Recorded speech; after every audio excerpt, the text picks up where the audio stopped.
Olen nun puya hian o mang ina khovel en tu ti la hi run requesta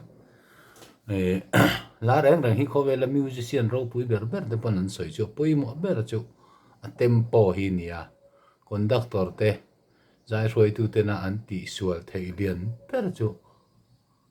a tempo hi ni en ti ani ran song a hi chu en leng khom te po biak ina mi an han lam do na lam nuam tak tur kha chon a tempo kha pui mo te me ma khuang putan po cái chú khát thủ răng để vào khari ru hiền thế là po hi en tiền nan bi hiền lâu sát tay là may nas one hiền ô ma ngày na khó vel en tu kal varit lang ting cross wa cái tiếng vel tal hakaduni amuang bera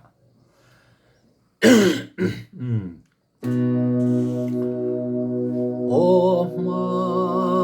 ngày na khó về en tu kal varit lang ting cross wa kalal panat len ka ngày tuai na vanuen ti na rap ka tan tuani ti sen lua luan ti sen lua luan ti ko ngày na ka ti na tualu ngày tapan sem mata minarum kan chuak leta afel nazaran wama kathavan rama lenturchu kafa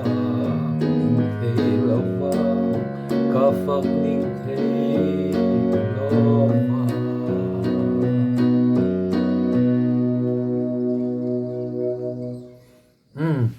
khani du tok phot me yang chang li oma chang ni chau kan sa ni ka hitlang de ore wa ka khu karon chu ka ro karon nok zel mai